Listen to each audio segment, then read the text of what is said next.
अस्सलामुअलैकुम वरहमतुल्लाहि वबरकातुहू।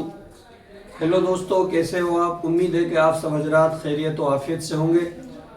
दोस्तों, कल हमने पढ़ा था, कल की क्लास में पढ़ा था हुरूफ तहज्जी के बारे में। हुरूफ तहज्जी किसे कहते हैं और हुरूफ तहज्जी को कितने भागों में तकसीम किया जाता है।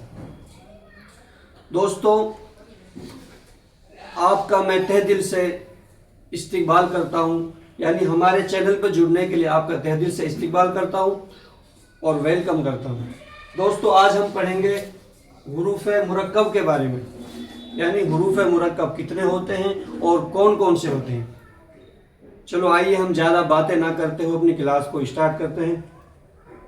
दोस्तों, जिस तरह आप इंग्लिश पढ़ते हो, इंग्लिश में के, खे, छे, थे, धे, फे, यानी खे खे कोई ऐसा लेटर नहीं है इंग्लिश के अंदर जिससे हम खे बना सके। दो लेटरों से मिलकर क्या बन रहा है? खे बन रहा है, यानी के प्लस एच, दो लेटर को मिलाकर क्या बन रहा है? खे बन रहा है। और इसी तरह चे बनाने के लिए हमारे पास इंग्लिश में कोई लेटर नहीं है, उसको भी दो लेटरों से मिलाकर चे बनाया जाता है। सी प्लस एच क्या बन गया? चे बन गया। इसी तरह छे को बनाने के लिए कोई लेटर नहीं है, सी प्लस एच से क्या बनेगा? C plus H, C double H क्या बन गया? छे बन गया। और इसी तरह थे बनाने के लिए इंग्लिश में हमारे पास कोई लेटर नहीं है। इसी तरह टी प्लस एच को जोड़ने पर क्या बन गया? थे बन गया। धे बनाने के लिए डी प्लस एच को जोड़ा, क्या बन गया? धे बन गया। फे बनाने के लिए पी प्लस एच को जोड़ा, क्या बन गया? फे बन गया। दोस्तों, इसी तरह जिस तरह इंग्लिश में खे, चे, छे, थे, धे, फे, इनको बनाने के लिए हमारे पास इंग्लिश में कोई लेटर नहीं है, तो हमने दो लेटरों से मिलाकर इसको बना दिया। इसी तरह हुरूफ मुरक्कब कुल कितने हैं? 15 हैं। ये ऐसे हुरूफ हैं जो दो हरफों से मिलकर बनते हैं, यानी दो हरफों से मिलकर बनते हैं। इनको बनाने के लिए हमारे पास उर्दू में कोई हर्फ नहीं है, तो दो हरफों से मिलाकर इनको बनाया जाता है। जैसे ये लिखा हुआ भा को बनाएंगे बा प्लस दो चश्मिहा, बा प्लस दो चश्मिहा को मिलाएंगे तो क्या बनेगा? हमारे पास भा बन जाएगा, क्योंकि हमारे पास भा लिखने के लिए उर्दू में कोई लफ्ज, कोई हर्फ नहीं है। तो हमने दो हरफों को मिलाया, बा प्लस दो चश्मिहा को मिलाया तो क्या बना? भा बना।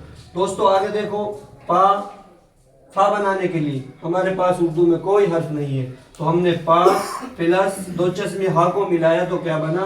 फा बना। इसी तरह था को लिखने के लिए हमारे पास कोई हर्फ नहीं है, तो ता प्लस दो चश्मिहा को मिलाने पर हमने क्या बना दिया? था बना दिया। इसी तरह ठा को बनाने के लिए उर्दू में कोई हर्फ नहीं, टा प्लस दो चश्मिहा को मिलाया तो क्या बन गया? ढा बन गया। इसी तरह झा, जीम प्लस दो चश्मिहा को मिलाया तो क्या बन गया? झा बन गया। इसी तरह चा प्लस दो चश्मिहा को मिलाया तो क्या बन गया? छा बन गया।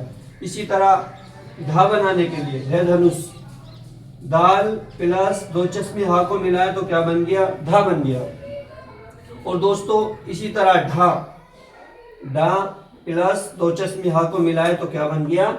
ढा बन गया। और आगे ढा, ये छोटी ढा है, ये बड़ी ढा है, ढा प्लस दो चश्मिहा को मिलाए तो क्या बन गया? ढा बन गया। यानी ये हम लिखते हैं पढ़ाई नहीं हो तो पढ़ाई, यानी पढ़ाई में बड़ी ढा आती, ये वाली ढा आती। अगर हम पढ़ाई लिखेंगे, इधर देखिए आप, ये वाली बड़ी वाली आएगी पढ़ाई, ये वाली आएगी बड़ी वाली ड़ा, ये छोटी वाली है और ये बड़ी वाली है। ड़ा प्लस दो चश्मिहा से मिलकर क्या बन रहा है? ढ़ा बन रहा है, यानी पढ़ाई। आगे आपके समझ में आ गया होगा, आपसे उम्मीद है मुझे।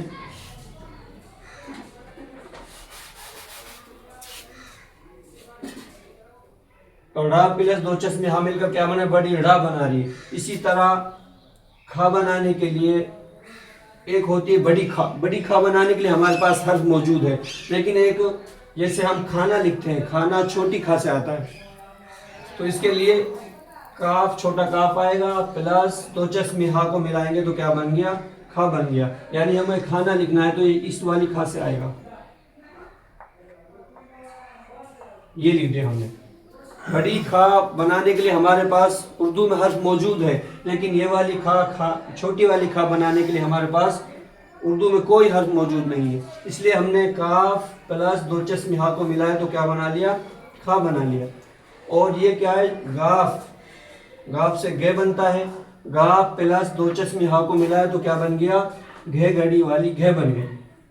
ठीक है, आगे लाम प्लस दो चश्मे हा से मिलकर बन रहा है लाह, मीम प्लस दो चश्मे हा से मिलकर माह, नून प्लस दो चश्मे हा से मिलकर क्या बन रहा है ना, रा प्लस दो चश्मे हा से मिलकर क्या बन रहा है रा। ये जो हर्फ लिखे हैं ला मा ना रा, इनको लिखने के लिए हमारे पास हिंदी में कोई अक्षर नहीं है। अगर हम इनको हिंदी में लिखना चाहें तो हमारे पास इनको लिखने के लिए हिंदी में कोई अक्षर नहीं है, लेकिन उर्दू में इनको इस्तेमाल किया जाता है। जैसे ये हो गया रा, जैसे हमको लिखना है वगैरह, उर्दू में वगैरह लिखेंगे तो ये वाली रा इस्तेमाल होगी। इधर देखिए आप, हमें लिखना है वगैरह तो ये वाली रा आ गई, रा और दो चश्मे हा को मिलाया तो ये राह बन गई। उर्दू में हमारे पास इसको लिखने के लिए लफ्ज मौजूद हैं, लेकिन हिंदी में हमको ला मा ना रा को लिखने के लिए हमारे पास हिंदी में कोई अक्षर नहीं है। इसलिए दोस्तों मैंने आपको खूब अच्छी तरीके से समझाया है। आई होप के आपको समझ में आ गया होगा, मुझे आपसे उम्मीद है। आपने अगर ध्यान से पढ़ा होगा, ध्यान देकर सुना होगा तो आपको ज़रूर समझ में आया होगा। तो दोस्तों अगर आपके कुछ समझ में आया हो तो आप कमेंट करके हमें ज़रूर बताएं। अगर नहीं आया समझ में तब भी कमेंट करके बताएं, और समझ में आया है तो हमारे चैनल को लाइक करिए, शेयर करिए, सब्सक्राइब करिए। आज हम अपनी क्लास को यहीं ख़त्म करते हैं, यहीं रोकते हैं। अगली क्लास में इंशाल्लाह आपको आगे पढ़ाया जाएगा। आप जो मैं यहाँ बोर्ड पर पढ़ाता हूँ उसको आप कॉपी में नोट कीजिए, नोटबुक में नोट कीजिए, और नोटबुक के साथ साथ आप इसको अपने दिमाग में भी नोट कीजिए। तो मुझे आपसे आशा है कि उम्मीद है कि आपको समझ में आ गया होगा।